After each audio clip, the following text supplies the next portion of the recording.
a text with this article from Ross Dellinger, who he was all over the place today, including that Tennessee versus NCAA injunction hearing, telling Yahoo Sports they've begun to explore serious change to the NCAA tournament and college football.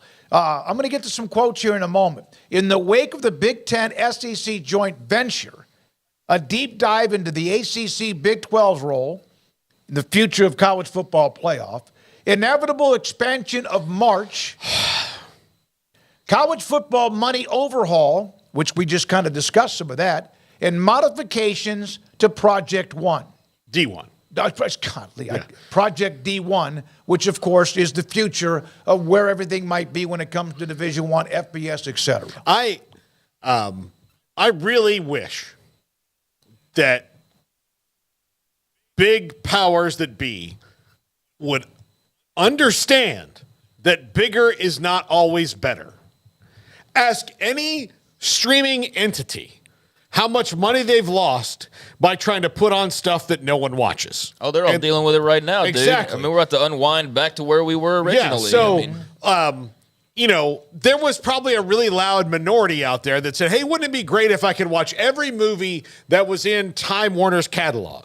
Okay, but that's not everybody. Most people just want to watch new stuff, right? Or really classic old stuff, not, some deep cuts from the 1950s. That was like all those things that people didn't watch. So you have, at the NCAA tournament, as perfect and beautiful as a thing you could ever have right now. And you're trying to give it plastic surgery. Don't mess with it. Try to find ways to make that 68-team tournament even better and more accessible and more fun, but do not make it bigger. It's fine. Try to get more money from it, but don't screw up the formula. Yes, you got make sure that you can highlight the conference tournaments better, because if you don't even really have to change that much to expand the NCAA tournament. As far as I'm concerned, it's already expanded by the fact there's a bunch of teams who don't deserve to be in that could be in by winning 4 games in a row. And win their conference tournament. That's the NCAA tournament, is where we're in that part. Rebrand it that way and sell it that way, and don't expand it, because we already have it. You just don't see that we have it. Well, for Big 12 fans, and I guess we can take that tweet piece by piece, but I guess we'll start off with the basketball portion of it. Ross, and I don't know why, it's just his sources telling him this, or just a feel that he gets, but he uses the word inevitable when it comes to the expansion of the college basketball tournament. Inevitable. Now, is that somebody planting that for a reason, and then he passes it on because we know that happens?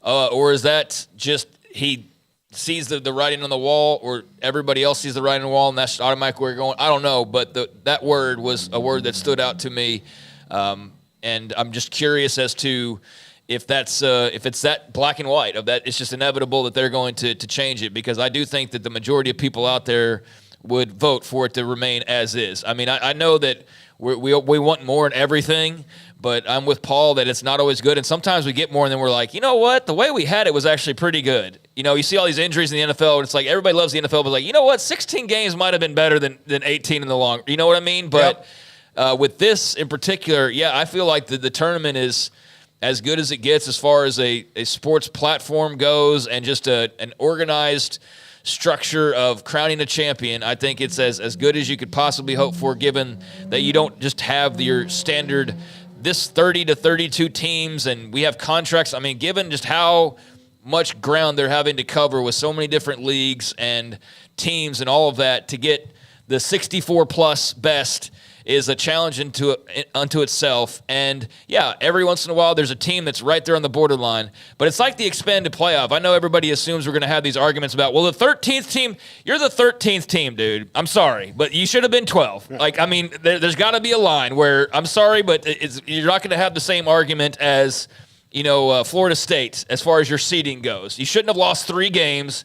You'd be in the top whatever. With this basketball tournament, I feel like they try to be as inclusive as possible by also keeping it elite, but allowing for underdogs to have their moment by winning conference tournaments. And then if you don't, but you had a good enough regular season, the regular season still matters. So it's perfect. Like, it's practically as perfect as you can get, accounting for everything and every wild card that can happen. You get a banner, you get to celebrate, you get money, and you have a chance to maybe win a bowl game or two. Yeah. You also can be an underdog and make the tournament out of nowhere. Yep. You can be the favorite to get in, and then you're in a smaller conference, you get upset, and boom, you're out, and that's the break. Sorry, but that happens sometimes, but that's what the stakes are, and that's how high the stakes are. Or you can lose your conference tournament, but because your regular season was so solid, you still get your opportunity to get into the postseason, right? So just do things the right way and win enough games, and you should be in the tournament without a problem. Now it's like, I mean, how many teams are going to be like 500 basically in this thing? And how many people care about the round of 128 or whatever it's going to be? I would need to know more. I mean, are you talking about doubling the field? Is everybody getting an invite? Or is this, a couple more play-in games? Like, how exactly would this work? But, yeah, I think it's set up great the way that it is. I don't think there needs to be a bunch more teams involved. If they add like 4 more play-in games, and that's one thing. But if you're talking about adding like another 20 teams, I just think that's so overkill.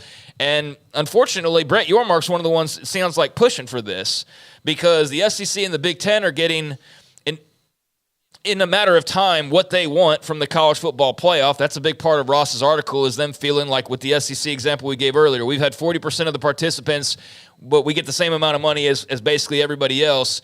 That's not going to be the case moving forward, guys. Like, they're going to get more. The Big Ten's going to get more, and they're going to get more money, but it's a matter of how many more teams? And so those are, again, things that when you see that report by Nicole Auerbach, it's like, yeah, but nothing's done yet. That's what they're still trying to sort through.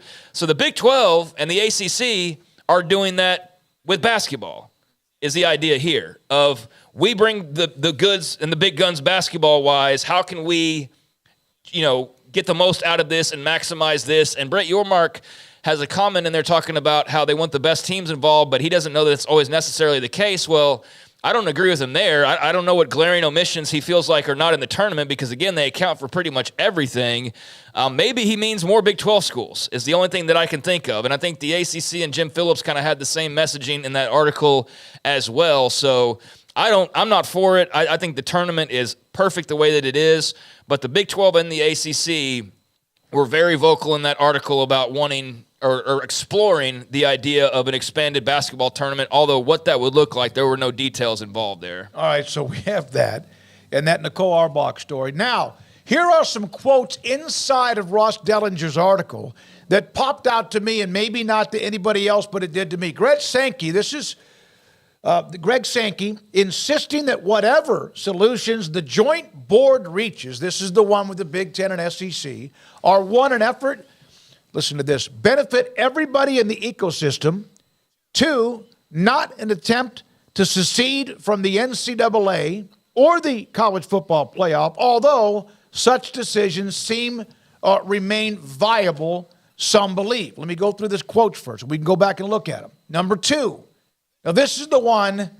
Does everyone remember the Alliance? We all remember the Alliance. Yes. From Jim Phillips. And when Craig sent the article text, and Paul, you circled this, I trust Greg and Tony and what they've said. I'm not paranoid about this, that it's a sinister movement. Does Jim Phillips remember the Alliance? Does he remember 2 months ago when Greg Sankey bent him over a table? Like, does he remember that? Like what? How many different times do you have to get screwed by the Big Ten and SEC to realize you're lagging, Jim? Like, how many times? How many times do you have to see this? It's ridiculous. And look, maybe he's right. Maybe he's right.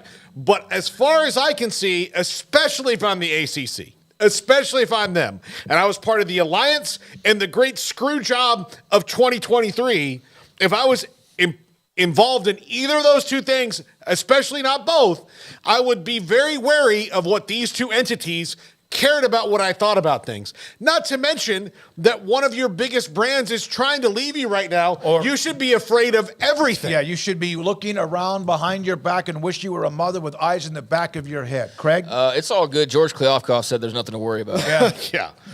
No, I think I wouldn't trust the SEC or the Big Ten as far as I could throw them. I wouldn't trust them at all if I was Jim Phillips, but I think he's also probably having to politic a little bit, play nice. You can't come out and say, screw you guys, I don't believe you, because what does that do? Right now, you're still at their mercy a little bit. I mean, as far as these talks and trying to figure out what the future looks like, I know that there's like this very small segment that just feels like the break off is like inevitable, that like that's absolutely happening. There's nothing that's going to change it. I don't know about that. I don't know. I feel like there is some sort of a separation that we clearly see occurring and we talk about all the time, but like, is it full on, like completely separate?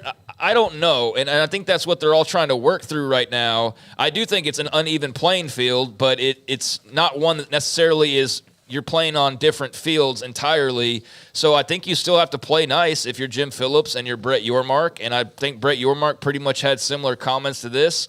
But that's what they said publicly. I would hope behind the scenes Jim Phillips is saying the complete opposite, because if not, he's a fool. All right. Based on everything that's happened, especially to the ACC at this point. So, yeah, that's one that's going to get a lot of play, that particular quote. But I think that's just saying what you kind of have to say. I hope that's what it is, at least. Well, here's another thought. This is, first of all, minutes before the SEC Big Ten announcement occurred, SEC Commissioner Craig Smoak reached out to Phillips, Yormark, and NCAA President Charlie Baker to alert them of the news. Oh, by the way, guys, kind of like Texas did and Oklahoma did before they were leaving the Big 12, or USC and UCLA. Okay. Big 12 Commissioner Brett Yormark described his initial reaction as benign, and he and Phillips both expect collaboration among the four leagues to continue. Until the other two don't need them anymore. Like, that's the thing. You don't have a voice in the room. And look, Brett Yormark, I trust more to, if he sees, because he's got a guy. If he sees the road changing a little bit, or that path changing, to get more involved than Jim Phillips, who has famously been caught flat-footed twice now. I trust him more to do something about it, but it would concern me that I don't have a voice in that room. Yeah, I mean, again, I think that you've got to just go along with it for right now. I mean, what do you want these guys to do, though? Yeah, you I can't, mean, what are you going to say? Screw you, SEC, F you, Sankey. We're going to do, I mean, what are you going to do? If they're saying that behind closed doors or to them, then they shouldn't publicly act like everything is fine. Yeah, but this is politics, guys. Yeah. These are leaders that are trying to get something negotiated and done, and they're playing nice, because right now it's nice. I get what y'all are saying. I get all the history, and I'm not saying that's not what's going to happen, but I just don't know what we expect Brett Yormark or Jim Phillips to say when there's nothing to really get upset about right now, because right now even Craig Smoak is saying, as you just showed that quote, and I get it. I don't trust everybody in the ecosystem. Right, I get that, but I think that you also can say, okay, well, that's what's being said. We're playing along with that. We're going along as if that's the case. But behind closed doors, I would absolutely hope that Jim Phillips and Brett Yormark are also sitting there with their fingers crossed behind their backs when they're saying these things, and being well aware that they could be getting screwed over by the other two. But, you know, in public at least, we're all working together. And yes, guess what? You are working together, because if you're Brett Yormark or Jim Phillips, you're absolutely hoping that this is the case. All right. So you're not going to damage that if there is a chance that you can stay together the way that it is to some extent. Well, here's to feed into what you just said.